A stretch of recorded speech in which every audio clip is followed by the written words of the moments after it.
knows the damage was there beforehand. We also clean the back with a brush so no dirt gets into the movement when we open up the case back. Next, the dry pressure testing is done. This is done to check the condition of the gaskets and make sure it is still watertight. Now the case back has to come off. There are different types of case backs: pop-off, screw back, case backs held down by screws, and others. This one here is a screw back. Once we take off the case back, we inspect the inside for any damage or major problems. Example, the cell leaking acid, rust, damaged coil. All of these could stop the watch from running.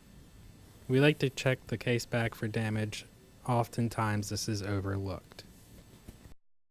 Now the cell is taken out and tested. The cell can be left in for this test, but I like to take it out and test it.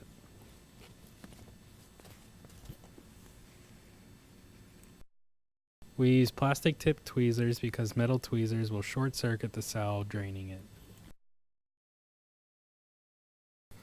The cell could still be good, and there could be a problem with the movement, and this is why we test the cell first. Here you can see the testing machine tell you the voltage of the battery.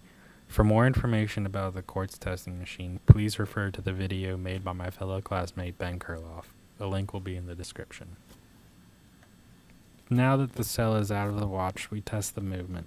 These tests are done to check the condition of the movement to make sure it's running properly.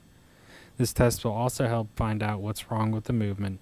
We check the consumption of the movement as well as the EOL, end of life, and the LWL, lower working limit. In this next test, we'll be testing end of life and lower working limit. Applying the third lead to the movement will help us see end of life and lower working limit.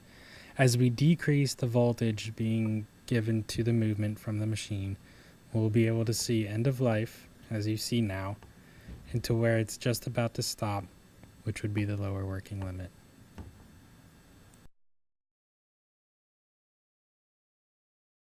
Once the movement is checked, we are now ready to install a new cell. Shelf life of the cell is very important. We want to make sure the cells are fresh so they last longer. This will also make sure if cell replacement was done properly that the customer won't come back within a few months. Now that the cell is installed, we prep the watch to close it up. We have to change the case back gasket because even if it passed pressure testing, we could have damaged the gasket when taking off the case back. We use high polished F-tweezers and plexi stick to help seat the gasket to the case back. We use these so we don't have any risk of damaging the gasket.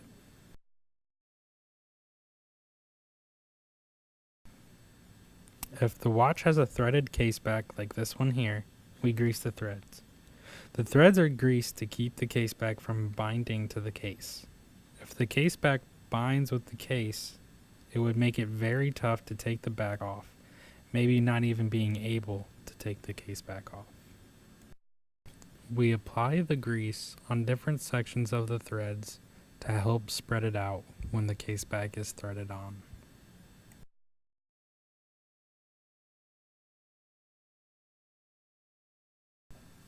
Right before we put the case back on, we check the movement for any lints.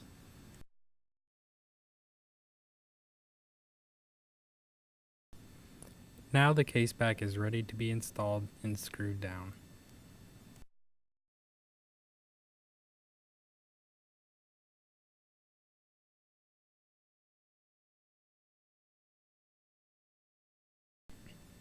We use a case back tightener to tighten the case back to ensure it is waterproof.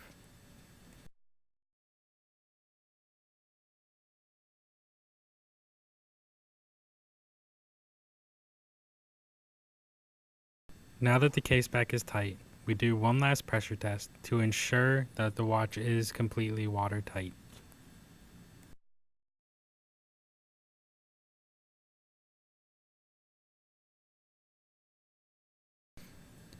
We do one final look over before returning the watch to the customer to check to make sure that the time and date is set, that there are no lints, and that it is clean.